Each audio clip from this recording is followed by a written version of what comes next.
네, 안녕하세요. 한강성심병원 이병철입니다. 많은 부모님들이 저에게 같은 얘기를 하십니다. 아이가 하루 종일 유튜브만 보고 게임만 합니다. 밤에는 잠을 안 자고 그러고선 일어나질 못합니다. 밥은 잘 안 먹으면서 매일 군것질만 하고 그러면서 기운이 없다고선 투덜댑니다.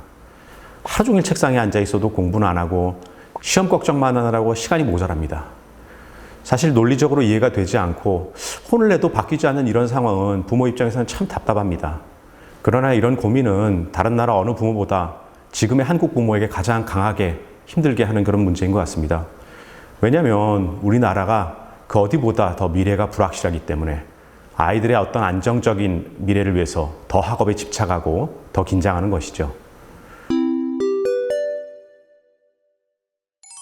우리가 자녀를 교육하는 이유는 단순히 좋은 성적을 받아 좋은 대학을 가기 때문만은 아닙니다.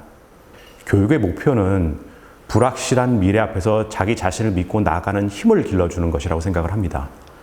이러한 힘은 미지의 불안을 견디는 능력이고 이것이 결국은 앞을 알 수 없는 불안한 세상에서 우리가 살아가는 중요한 도구이고 결국은 인간의 성숙함의 상징이기도 합니다.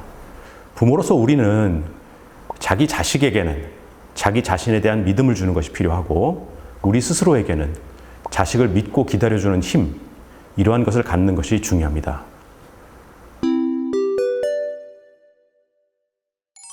프랑스 속담에 이런 말이 있습니다. 부모로 태어나는 것이 아니라 부모가 되어가는 것이다. 부모들은 자녀가 새로운 학교에 들어가거나 입시에 맞닥뜨릴 때마다 불안함을 느낍니다. 자녀들이 처음 겪는 일들에 대해서는 다들 불안한 것들에 대해서 준비하지만 사실 부모도 이 부모 노릇을 해보시는 게 경험이 많지는 않습니다. 우리도 처음 하는 초보 부모이고 거기에 따른 연습과 시행착오가 필요한 과정입니다. 아이들이 공부하는 이유는 행복한 미래를 위해서입니다. 그런데 그 행복한 미래에 살아야 될 부모가 늘 불행해 보이고 늘 힘들어 보이고 늘 지쳐 있다 그러면 아이들은 도대체 왜 내가 이렇게 힘든 공부를 해야 하지? 라는 의문을 갖습니다. 물론 열심히 힘들게 성실하게 노력하는 모습도 중요하지만 행복해 보이는 것들이 중요합니다. 자녀가 볼 때 행복해 보이는 부모, 주어진 것에 감사하면서 행복을 느끼는 부모의 모습이 결국은 아이들이 되고 싶어하는 미래가 되어야 되고 그러한 부모의 모습을 보고 자기들이 그렇게 따라갈 때 아이들은 자기가 하는 일에 좀 더 집중하고 뭔가 희망적인 미래를 꿈꾸게 됩니다. 적당한 긴장은 집중을 높이지만 지나친 긴장은 체력과 마음을 소모시킵니다.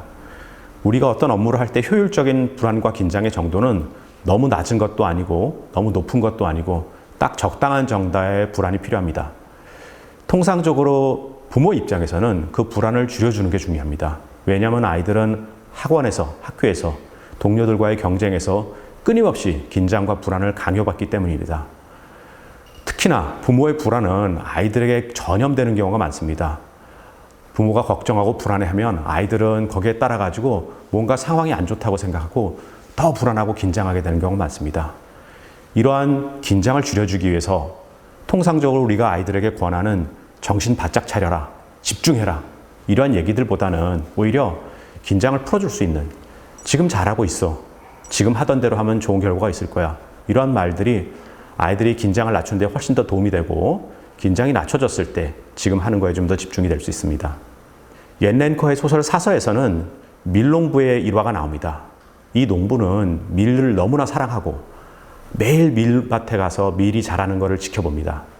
그러나 밀이 자라는 속도가 더디고 그러한 것들이 답답한 농부는 밀을 조금씩 손으로 잡아서 끌어올립니다. 그러면 하루가 다르게 밀들이 부쩍부쩍 자라 올라오는 것처럼 보이고 농부는 그것에 만족을 한 나머지 땡겨 올리는 것들을 조금씩 더 하게 되죠.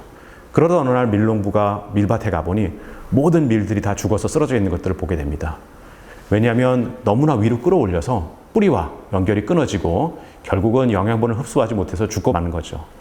아이들이 자라는 것도 마찬가지입니다. 옆에서 보는 것들이 답답하고 지루하지만 아이들은 수많은 시행착오를 통해 가지고서는 자기 스스로의 방법을 터득하고 있는 것입니다. 이러한 것들을 기다려주는 인내가 필요하고 설사 우리가 그런 것들을 도와줄 수 있고 그 시행착오를 줄여줄 수 있다고 하더라도 아이들이 성장하는 데는 자기 자신만의 방법, 자기 자신만의 시행착오를 통한 성장이 반드시 필요합니다. 스트레스의 위험은 강도가 아니라 지속성에 있습니다. 아무리 강한 스트레스라도 사람은 적응할 수 있습니다. 하지만 내가 쉬지 못하고 끊임없이 어떤 걱정이나 어떤 괴로움에 노출되어 있다 그러면 내가 그런 것들을 버텨나갈 수 있는 힘을 잃게 됩니다. 군대라도 휴가를 가야 되는 거고 학생들이라도 쉬는 시간이 필요한 것이죠. 아이들이 아무리 열심히 하고 싶다고 하더라도 쉬지도 않고 놀지도 않고 잠도 자지 않고 계속 지속적으로 공부를 할 수는 없습니다. 부모님들은 아이들이 쉬는 시간에 대해서는 관심이 없어서 그냥 공부 스케줄을 다 짜주면 그 틈새 알아서 쉬겠지라고 방치하는 경우가 있습니다. 본인은 그냥 몰아붙이기만 하면 아이들이 알아서 쉴 거라고 생각을 하는데 이러한 것들은 굉장히 잘못된 방식입니다. 왜냐하면 이러한 상황에 놓인 아이들은 끊임없이 부모의 눈치를 보게 되고 내가 쉬는 거에 대해서도 뭔가 죄책감을 가지게 됩니다. 그렇다고 하면 아까 처음 말씀드린 것처럼 이 스트레스가 지속적으로 쉬는 시간에도 이어지기 때문에 내가 쉬어도 쉰 것 같지 않고 늘 긴장이 풀어지지 않는 상태를 갖다가 지속되게 됩니다. 공부와 휴식의 경계를 분명히 나눠주는 역할, 이런 것들은 부모로서 해주는 것들이 필요합니다. 쉬는 시간을 정해주고 그 쉬는 시간 동안에는 공부나 시험에 대한 스트레스를 다 잊어버리고 편안하게 그냥 쉬는 것에 집중할 수 있도록 해주는 것이 필요하죠. 세 자녀를 모두 하버드에 보는 유명한 재미교포 심활경 씨 얘기가 있습니다. 이분의 얘기는 아이들이 공부거리를 집에 가져오게 되면 절대 집에서는 공부하지 못하겠다. 공부는 밖에서 하는 거지 집에서 하는 것이 아니다. 집에서는 부모와 얘기하고 놀고 쉬는 것이지 공부는 밖에서 해라. 이렇게 아이들에게 쉬는 시간을 확보해 준 것, 이러한 것들은 이분의 어떤 이 방식이 우리 현실과 꼭 들어맞는다고 할 수는 없지만 중요한 메시지를 주는 것 같습니다. 아이들이 쉴 수 있는 시간, 부모 눈치 보지 않고 자기가 괴로워하는 것들을 다 벗어나서 뭔가 안전지대, 뭔가 좀 쉴 수 있다는 것들을 느낌을 주는 것들이 아이들이 충분히 쉬는 데는 굉장히 중요하다 말씀드릴 수 있겠습니다. 아이들은 혼난다고 변하지 않습니다. 아이들에게 중요한 것은 부모님에게 인정받는 것, 부모님을 실망시키지 않는 것입니다. 아이들이 말을 안 듣고 그런 거에 또 무심해 보이는 것들이 있지만 사실은 늘 인정받고자 하는 마음들, 부모님을 실망시키는 것들에 대한 두려움들, 이런 것들로부터 그냥 벗어나고 싶은 회피의 행동들입니다. 아이들은 항상 그런 것들에 대해서 신경 쓰고 있고 동료들에게, 친구들에게, 그리고 선생님에게, 부모님에게 인정받는 것은 그 당시의 연령대, 청소년기 아이들에게 있어서는 그 무엇보다 중요합니다. 사실 좋은 대학을 가고 좋은 직장을 얻는다는 것들은 먼 미래, 뭔가 붙잡히지 않는 모호한 목표이지만 내가 지금 당장 시험을 잘 봐서 친구들에게 인정받고 부모님들에게 기쁜 모습을 내가 보는 것은 지금 당장의 피드백이 되는 것입니다. 그렇기 때문에 사실은 이 부모님들은 작은 성취에도 인정을 해주고 또 반복해서 뭔가 아이를 자극하기 위해서 실망하거나 좌절하는 모습들을 보이는 것들을 좋지 않습니다. 한 주니어 골프 선수가 저한테 이런 말을 한 적이 있습니다. 공을 잘못 쳤을 때 제일 힘들었던 건 무엇이냐? 이것은 그 순간에 100m 떨어진 부모님한테서 들리던 한숨 소리다. 이 성적에 집중을 하고 자기 어떤 샷에 대해 집중을 해야 되지만 아이들이 지금 당장 나한테 가장 신경 쓰이는 것은 부모님이 나를 어떻게 보는가 하는 것이다라는 것입니다. 물론 이러한 실수가 수도 없이 벌어지겠죠. 그런데 그때마다 부모님의 실망에 대해서 내가 의식하고 신경 쓴다면 어떻게 최종적으로 좋은 결과까지 가는 어떤 의지를 유지하겠습니까?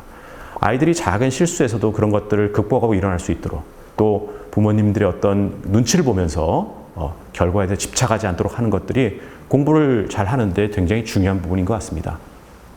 부모님의 어떤 강압적인 태도나 통제적인 어떤 훈련 아래서 좋은 성적이 나는 친구들이 있습니다. 하지만 그렇게 좋은 성적을 받는 친구들이 이 급변하는 세상에 나가서 그러한 성적이나 능력을 유지할 수 있을까요? 아까 말씀드렸지만 불확실한 미래에서 가장 중요한 것은 자신에 대한 믿음입니다. 자기 자신에 대한 믿음은 타인의 통제로부터 나오지 않습니다. 자기가 시행하고 시행착오를 겪어서 좌절하고 또 성취하고 그 가운데서 내가 어디까지 할 수 있다. 그리고 내가 어느 정도 하면 성취할 수 있다라는 것들을 확인하는 것들이 제일 중요합니다. 그러한 것이 자기 자신에 대한 믿음이고 강압과 통제에서는 달성할 수 없는 것이 바로 이 자기 자신에 대한 믿음입니다. 이러한 것들이 아이들이 나아가는데 가장 중요하고 교육의 궁극적인 목적이 아닌가 생각이 됩니다. 작은 성취를 칭찬하고 하지만 너무 큰 기대를 걸거나 부모님의 눈치를 보게 해서 그런 것들을 너무 의식해가지고 스스로가 위축되거나 아니면은 답답하게 느끼지 않도록 그렇게 해주는 것들이 부모의 지혜가 되지 않을까 싶은 생각이 듭니다.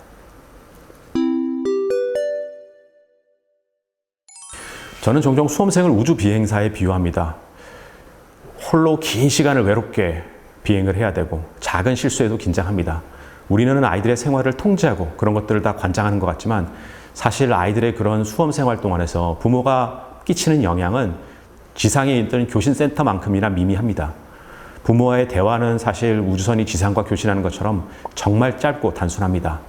주는 교훈들과 지시들도 사실은 비행사가 알아서 판단하고서 생각하는 것일 뿐이지 그런 것들을 고지고대로 듣는다는 것들이 정말 비행에 도움이 될지에 대해서는 의문입니다. 그 비행의 과정 동안의 모든 책임과 모든 어떤 성취에 대한 어떤 노력들은 본인 자신에게서 나오는 것이고 그런 것들 때문에 계속 압박감과 스트레스를 받게 되는 것이죠. 비행사가 안전하게 지구로 귀환하는데 물론 지상과의 교신이 중요한 역할을 합니다. 하지만 중요한 것은 비행사가 자기 자신을 믿고 자신의 판단에 대해서 확신을 가지고 귀환할 때까지 그러한 것들을 계속 유지하는 것들이 중요합니다. 부모의 기다림과 격려가 결국은 아이가 돌아오는 데까지의 가장 큰 자원이 되지 않을까 생각이 됩니다.